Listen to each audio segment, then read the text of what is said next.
et assainissement pour tous d'ici à l'horizon 2030. Ainsi est libellé l'objectif de développement durable 6, l'ODD 6. En vue de contribuer tant soit peu à son atteinte, en 2019, 2 professeurs d'université de Parakou au Bénin et de Lomé au Togo réunissent des équipes transdisciplinaires autour du projet LIRA 2030-GR05-19 Cotonou-Lomé pour une optimisation de la qualité des eaux souterraines dans les 2 villes. Ça fait probablement 2 ans qu'on a démarré cette activité du projet LIRA 2030, où on a été à Grand Popo pour un séminaire d'une semaine presque. On a passé 4 jours là-bas. Après Grand Popo, on est parti à Wando, sur le centre Songhai, pour des travaux préliminaires.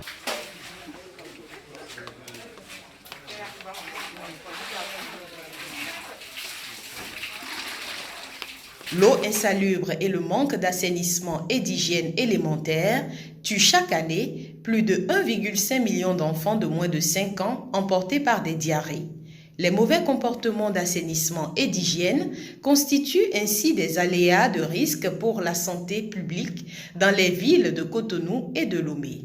Avec un taux d'accès à l'eau potable de 80% à Cotonou et 92% à Lomé et un taux d'assainissement de 25%, la recrudescence des maladies hydriques dans les villes de Cotonou et de Lomé s'accentue et ne cesse d'accroître la vulnérabilité des populations.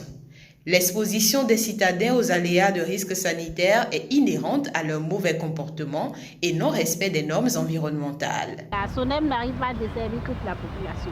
Par contre, dans les maisons, nous avons des puits à proximité qui ont assez d'eau, mais qui ne sont pas, l'eau n'est pas utilisable à cause de sa qualité. Ils en font divers usages. C'est-à-dire avant, c'était juste pour puiser et nettoyer et les choses. Ils préparent avec, ils boivent. Avant, ils ne savaient pas que lorsqu'ils tombaient malades, c'est à cause de l'eau qu'ils consommaient. L'IRA est arrivé pour dire, vous êtes dans un environnement où vous êtes tenu d'utiliser cette eau. Nous allons améliorer la qualité de l'eau du puits de Cotonou, qui à l'origine est déclarée polluée, et vous orienter vers les usages possibles pour que vous ne soyez pas malade. En effet, l'eau est disponible en quantité, mais pas en qualité. Comment corriger ces modes, ces pratiques, ces connaissances d'hygiène et d'assainissement pour rendre l'eau accessible aux populations de Lomé et de Cotonou?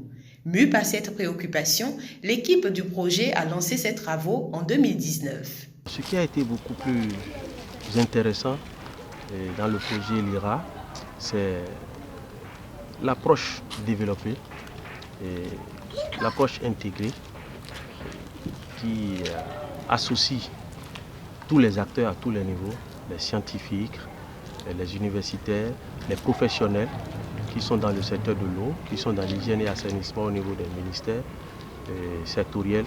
Le projet LIRA 2030-GR05-19 Cotonou-Lomé a permis aux élus locaux, leaders des quartiers de Cotonou, d'avoir à travers la transdisciplinarité de l'équipe accès à différents experts des domaines liés aux questions de l'eau, de l'hygiène et de l'assainissement. Pour l'équipe du Bénin, la première phase du projet, à travers l'analyse des eaux des puits des 13 arrondissements de Cotonou, a permis de faire le diagnostic de la qualité des eaux souterraines disponibles. Les streptocoques fécaux, les staphylocoques, les Escherichia coli, tout ce qui est gène, pathogène qu'on pourrait retrouver dans l'eau, cette population s'étonne de ce que ce soit dans cette eau qu'elles utilisaient depuis longtemps. Et l'étonnement va jusqu'au point où elles se demandent est-ce que c'est fini, on ne doit plus utiliser cette eau.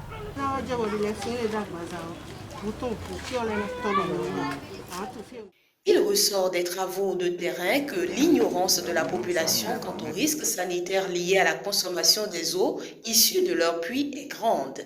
Les 2 premières années d'exécution du projet LIRA 2030-GR05-19 Cotonou-Lomé ont permis de faire un diagnostic des systèmes d'assainissement et d'hygiène à Cotonou et à Lomé, mais aussi d'évaluer la qualité des eaux des puits dans les 2 villes. L'utilisation des pots diffuseurs, de comprimés Aquatabs et d'autres stratégies peu coûteuses ont été développées. Les ménages qui n'ont pas pu recevoir les pots diffuseurs ont reçu quand même les comprimés d'Aquatabs. On les a éduqués à comment utiliser l'Aquatabs. Donc à chaque fois, la population, je peux dire que les ménages ont pris aujourd'hui l'habitude d'utiliser l'Aquatabs avant d'utiliser les eaux.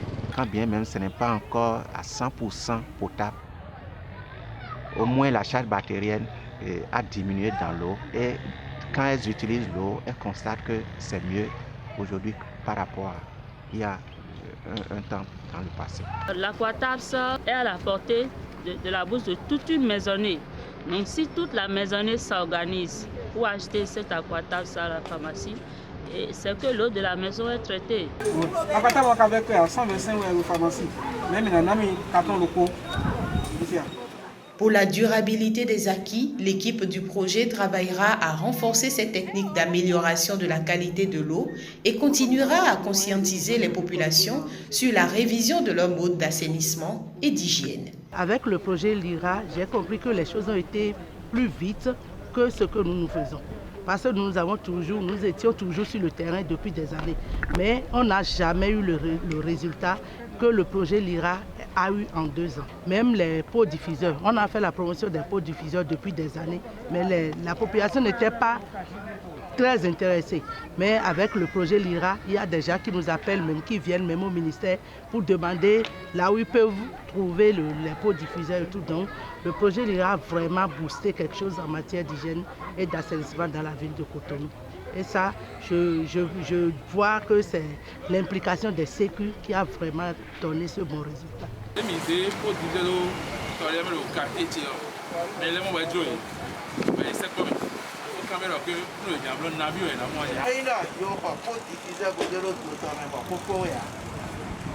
Tous les arrondissements de Cotonou ont été couverts, même si dans leur unicité, tous les quartiers n'ont pas été parcourus. Dans certains arrondissements, certains chefs quartiers nous ont fait part de la restitution au niveau de leur conseil d'arrondissement, ce qui a été déjà très intéressant et on aurait souhaité que cela se pérennise davantage pour que les chefs quartiers mitoyens s'associent et fédèrent pour pouvoir partager l'expérience de l'IRA.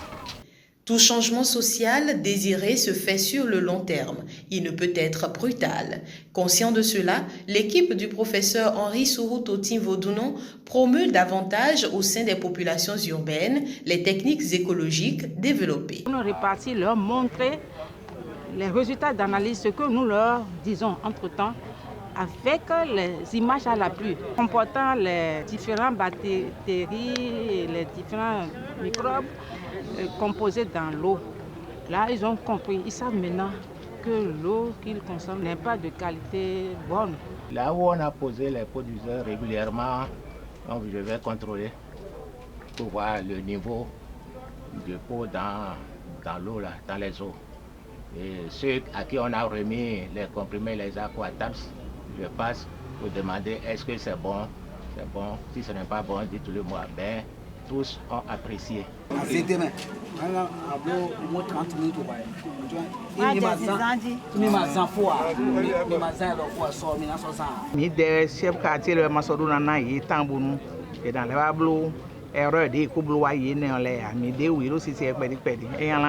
Les sécu sont des élus. Mais dès lors qu'il y a un technicien qui les accompagne, ça rassure, on leur dit, voilà, nous sommes du métier, c'est comme ça que ça se passe, c'est beaucoup plus rassurant. Je pense que techniquement, nous allons les appuyer et surtout sensibiliser la population pour observer ce changement comportemental que le projet vise et qui serait vraiment bénéfique pour la population.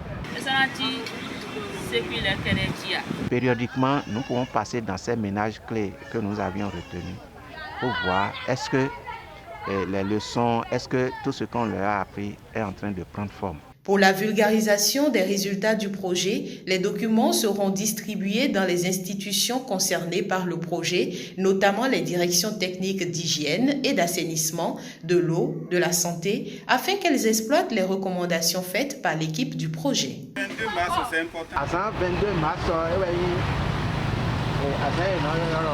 journée mondiale de l'eau. Dans le cadre des activités de clôture du projet LIRA 2030-GR05-19 Cotonou-Lomé, la Journée mondiale de l'eau, le 22 mars, a été saisie pour une campagne de présentation aux communautés urbaines de Cotonou et de Lomé des résultats du projet. Ces dernières ont, une fois nouvelles, été sensibilisées aux bonnes pratiques d'assainissement et d'hygiène.